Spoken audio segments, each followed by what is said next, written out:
The first one I want to show you is this here. Let's do this one. Okay. You have a lot of different tools out there that are free, that are wonderful tools to use. One of them is Google Earth. Okay. Now you may have teachers, or you may know of teachers that use Google Earth already.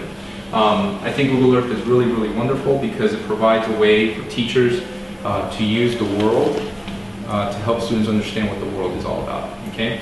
And it's free, which is the best part. All right, so I'm going to talk to you about something called math walks. And this idea was proposed by a math professor called Ron Lancaster. He's a really great professor. And what he does with his students is he actually takes them down the city block.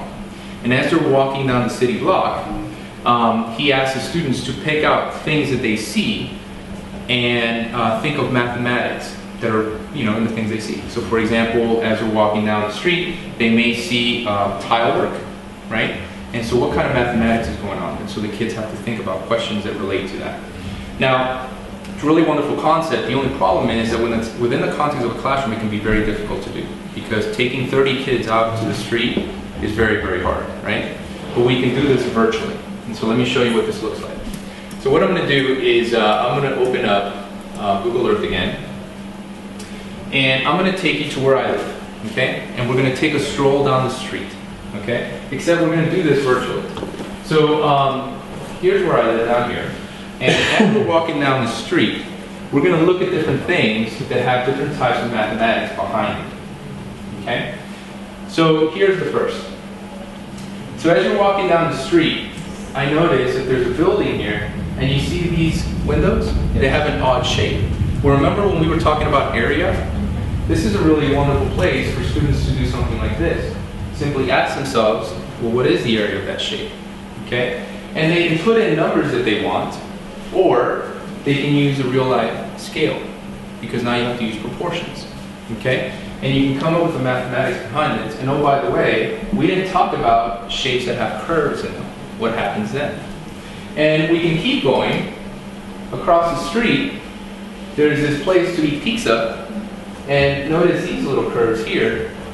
These are really wonderful because in mathematics, right, we can ask a question like, are these two curves symmetrical? And if you're teaching high math, you can ask them, what function do you think most closely defines these pair of curves? Okay? Bless you. You can walk down the street some more, okay? And there's another restaurant that has another cool shaped entrance. This little entrance here, and one of the questions we can ask is, if we're working in 2 dimensions, what's the area of the semicircle? If we're working in 3 dimensions, what's the volume of the hemisphere? You see, all the while, you're relating this to what they see each and every day. So now all of a sudden, instead of for homework saying to the students, hey, I want you to go home and in your book or your workbook, do this worksheet, right? You can say to them, when you go home tonight, I want you to just go around your neighborhood maybe, okay? And since they all carry phones anyway, right? Say videotape yourself finding 2 things that have mathematical meaning on what we just did today, okay? And so you do that and they can do something like this. So here we have a walk. So we're going to walk down the street a little bit more, right to about here. And there's this building, and they're selling these lofts, these condos, okay, these flats. And so one of the questions that I could use, and I use my phone to do this, is for 1 bedroom, it's 1,100 square feet. That's how big it is. And 2 bedrooms is 1,500 square feet. So one question I could ask is, which is the better buy, right? Which one is better for me? And so you can see here that using your phone, you can actually record yourself teaching this, not just to other teachers. So here's a cool question. Here's some residential lofts, and for 1 bedroom you get 1,100 square feet. 2 bedrooms you get 1,500 square feet. So if the price of these was say 150,000 and the other one was 200,000, which one would be the better buy? So let's see if we can figure that out. Check out the law. All right. So then you can use Inspire So this hopefully to will be teach simple what that computation. is. what we want to do is there's a find out video how record much feature. we're actually You record paying per yourself square through the video. foot. So to do that, I'm simply going to take the Now the beautiful part about this is now you have what we call a reusable learning object. In other words, a digital object that you can use any which way you want. Because you don't just have to use this for homework. You can use this for reteaching. What if you have students that maybe need more help with the lesson you just taught? You have things like this that they can look at that other students have created, right? That give them perspective on how that particular mathematics is done. Okay, so now you're talking about mathematics being more social, okay, amongst students. So it's not always the teacher. So that's one way. Let me show you one last way in which we can do this. Do you guys play Angry Birds? Yeah? Angry Birds is a game that kids love, right? And basically, if you haven't played it before, the premise of the game is really simple. Let me see if I can play it for you. What you do is you have these little birds and you have these pigs, right? And the birds are angry because the pigs stole their eggs, okay? Now this game, I'll tell you a little bit about it. It was made by 3 guys from Finland, I believe, or Denmark, one of the Scandinavian countries. It's the most popular game in the world, okay? In about 5 years' time, it'll be the most popular game ever, okay? Ever. Which is it's a big deal because it hasn't been around very long, okay? These guys are now gazillionaires. They're very, very wealthy. And it's because it's an addictive game. So we're gonna play this real quick. So here's the first level, okay? So this is the premise, right? Where are the eggs? And then these little guys have eaten the eggs, okay? And so we're gonna figure out how to get rid of these guys, all right? So when you look at this at first, you're asking yourself, this is just a game. So I'm going to take this little guy, right? And I knock him down, I kill him, right? And I get points. And I get extra points if I don't use these guys. And then it gives me a rating. So that wasn't very good, right? I should have done better. All right. So now if we look at this game, we say, okay, so what, right?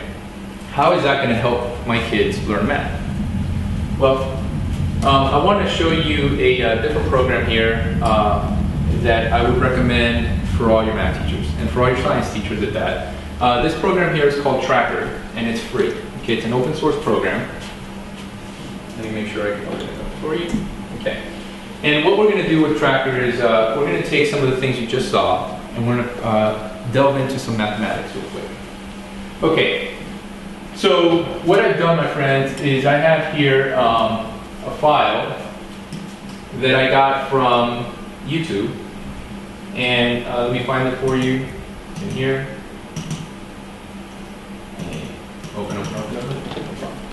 So what I'm going to do is I'm going to go in here. I'm going to go down to my Tracker folder, and there's Angry Birds, and I'm going to open this little guy up. Okay. And so I went to YouTube and I got a video of someone playing that game, which is this video here. Now Tracker allows me to track the movement of things on video. So you know what I'm going to track the movement of? I'm going to track the movement of the bird, because I want to see if there's some mathematics behind it, right? So when I play this, you can see here that I have 2 representations of what's going on here. I have a graph and I have a table. And as you can see, it tracks the movement of the bird, it draws the graph, and it gives me a table. And so now I can ask my students, this is X, okay? This thing here, compared to time, what do you notice about the graph, right? Oh, it's a straight line. Well, why is it a straight line? Now that's that graph. Does that make sense? Does it make sense that it's parabolic? And if you wanted to delve even deeper into this, you can actually analyze this data right over here, okay? And I can do a fit curve here, okay? Which won't make my sense. It doesn't make sense here, but look at these values. I can start attaching real life values to this to see if it makes sense. And that's just from the game. You can do this with all sorts of games. And it doesn't have to be games, because some students don't like games, some students like to play sports, right? So one of the things I could do is I could do something like this, whereby I'm not using Angry Birds. What I'm going to use instead is I'm going to use some sports. So this is my brother. He happens to like to play basketball. And so what we're going to do is we're going to track the movement of the ball, okay, to see what a successful free throw looks like. So here's him shooting the ball, okay, and as he shoots it, we track that movement, and now I have that graph again, okay? And notice something peculiar happened here. But if I change this to y, what kind of graph do you think I'll get? Yeah, does that make sense? Does it make sense that this parabola is facing down as opposed to up? And why does that happen? Okay? Not only that, but I can add values here. I know that it's 15 feet from the free throw line to the basket, and because I attach values to this, now I can go up here, and I see here that if he gets the ball, the arc of the ball above 12 feet, right, with a certain trajectory, he's going to be successful every time. Okay? So now you have mathematics behind something like sports. You can do this with anything. You can do this with football. You can do this with rugby when you're throwing or kicking balls. Any type of sport that you can think of, but it's a different way for them to look at mathematics that's more meaningful and more authentic than simply reading words from a book. Make sense? And that's the power of these particular tools, is that it allows us to combine all of these different things, right, to help students deepen their understanding of the mathematics that's all around them. Okay? And so with that, I'm going to end there because I think my time is up. But thank you so much for sitting in and participating. And if you have any questions, please don't hesitate to ask. Thank you very much. Thank you. It's a Yeah, go ahead. no, when you move the squares, and you make the test. Yes, ma'am. You is it drop? No. You can do say like this Spanish. and they stay Yes. perfectly. Yes. I know what you're saying. Yeah, let me show you.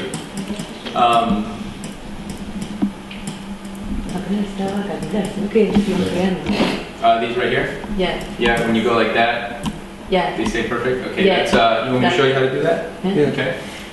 If you want. So, yeah, absolutely. So what I'll do is I'll make a new page. Oops. Okay, so the first thing I do is turn on the grid. Okay. And then I'm going to use my shapes tool. I'm going to create a square. Like that. And on this square, I'm going to go to my properties. Tell me if I'm going too fast, by the way, I'll slow down. Okay, so in the properties. Okay, in the properties, you don't have to worry about any of this. Right here where it says restrictors. Okay, restrictors. Right here can snap. True. Okay. Yeah. And then you unselect everything, so it's just a page. You go back and you have different options. You see where it says grid here, and it says allow snap. Make that true.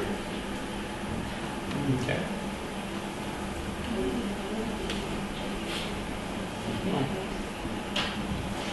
Alright. And then all I'm going to do is I'm just going to turn the grid off. You duplicate this one and Yeah, you can duplicate it a million times. Yeah. So I'm just going to, instead of making it visible, I'm going to turn it off. And then let's just do drag copy. And so as I drag, they all snap. Just like that. okay. And that's it. You have to get 4.2. You have to make sure you get that first. And I'll show you where the directions that you can download. Okay.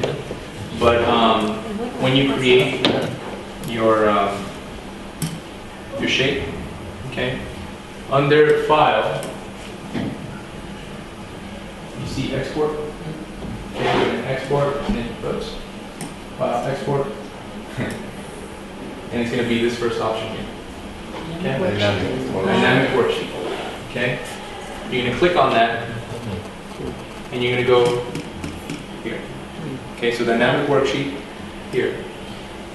And the last thing is click advance, and this is the option one. Okay, that's the option one. So I have directions for you here.